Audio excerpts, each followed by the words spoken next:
Boa noite a todos. Meu nome é Vanessa Siqueira Ipin. Eu faço parte do curso de Agronomia da Unijuí. E estou cursando a disciplina de Genética e Melhoramento Vegetal, coordenada pelo professor Ivan Ricardo Carvalho. E vou falar para você sobre o uso de agentes mutagênicos na obtenção da variabilidade genética. Bom, então o termo mutação ele foi incorporado por um botânico holandês que em um trabalho realizado com uma minuana, que é uma planta campestre, que tem pétalas amareladas, ele percebeu que essa espécie ela produzia mudanças hereditárias que refletiam em alterações morfológicas, e foi então que ele denominou o termo mutação. Bom, a mutação gênica ela é a fonte original da variância genética e tem como resultado a formação de novos alelos dentro da população. Então, a mutação ela pode ser feita em todos os tipos de material vegetal, incluindo plantas inteiras. Porém, um material que geralmente é mais utilizado é as sementes das plantas, por conta da facilidade de uso. Então, para escolher um mutagênico, será baseado nas circunstâncias específicas do investigador, como a segurança de uso, a facilidade de uso, a disponibilidade de mutagênicos, a eficácia na indução de certas alterações gênicas, custo, disponibilidade de infraestrutura são alguns dos principais fatores. Então, o material genético dos organismos superiores é o DNA, o que é altamente diverso, ele contém milhões de diferentes combinações de bases púricas e pirimídicas. As mutações elas podem ocorrer de forma espontânea e aleatória na natureza, ou também devido a fatores ambientais. As variações no código que sinaliza para o RNA mensageiro, elas são causadas por mudanças nos nucleotídeos do DNA. Em consequência disso, durante a síntese de proteína, um aminoácido diferente ele pode ser ligado à cadeia proteica que está se formando. E essas mudanças elas podem ser também causadas por aberrações cromossômicas, que são duplicação, delegação, translocação. Bom, as mutações elas podem ocorrer de forma espontânea em um nível gênico, e em alguns genes elas podem mudar com mais frequência que em outros. Dentre os agentes mutagênicos, nós temos os físicos, que são basicamente os raios ultravioleta e a radiação ionizante, principalmente os raios-x e os raios gamas, as partículas alfa e beta, os prótons e os nêutrons. E cada um desses mutagênicos, eles têm características próprias que devem ser levados em consideração quando utilizados. Então, tem evidências experimentais que indicam que os mutagênicos físicos, eles são mais eficientes na obtenção de mutantes. Bom, então a caracterização dos raios gamas que são radiações eletromagnéticas ionizantes, com capacidade de penetrar em muitos centímetros dos tecidos. A sua obtenção ela pode ser por meio de radioisótopos, que são núcleos instáveis que emitem radiação, ou então por reatores em radiações nucleares, que captam as reações nucleares, desculpa.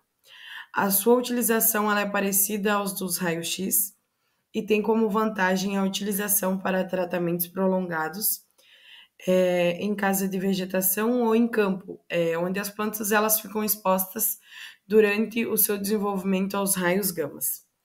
E as principais fontes de raio gama que são utilizadas para trabalhos são o césio 137 e o cobalto 60.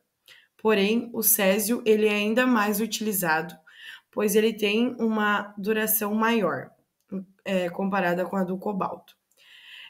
Das fontes de raio gama utilizadas para estudos genéticos e botânicos, grande parte encontra-se em casa de vegetação, em câmeras controladas de crescimento ou em câmeras de irradiação com proteção adequada. Então, como eu disse anteriormente, todas as partes das plantas elas podem ser irradiadas, porém tem algumas partes mais fáceis que outras, como, por exemplo, a semente e o pólen, eles são partes das plantas mais fáceis de manusear. As sementes ela ainda é mais utilizada, pois elas se adaptam em muitos ambientes onde outras partes das plantas provavelmente elas não sobreviveriam. Então, as sementes, de forma adequada, elas podem ser secas, aquecidas, umedecidas, congeladas, armazenadas por longos períodos em vácuos, livres de oxigênio e outros gases. Também temos os agentes químicos, e dentre os agentes químicos, os mais utilizados e importantes são os agentes alquilantes, que eles podem induzir mutação em plantas cultivadas, já que possuem um ou mais grupos alquilas reativos, podendo ser transferidos para as outras moléculas em posição com densidade de elétron abastadamente alta. Então, todas essas substâncias elas são capazes de reagir com o DNA por meio de alquilação de grupos fosfatados e também de purinas e piridinas.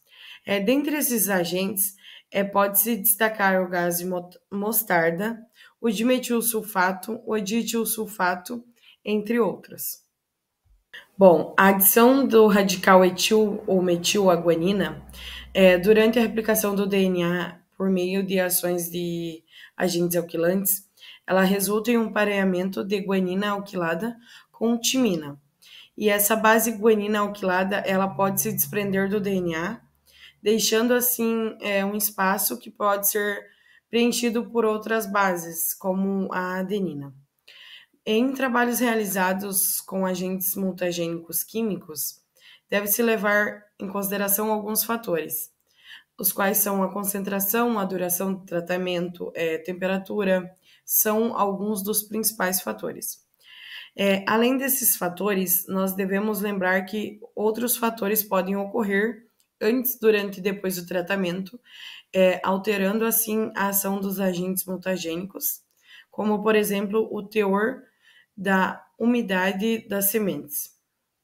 Bom, então, o tratamento com agentes físicos e químicos, ele resulta em alterações fisiológicas, em mutações gênicas e também em aberrações cromossômicas.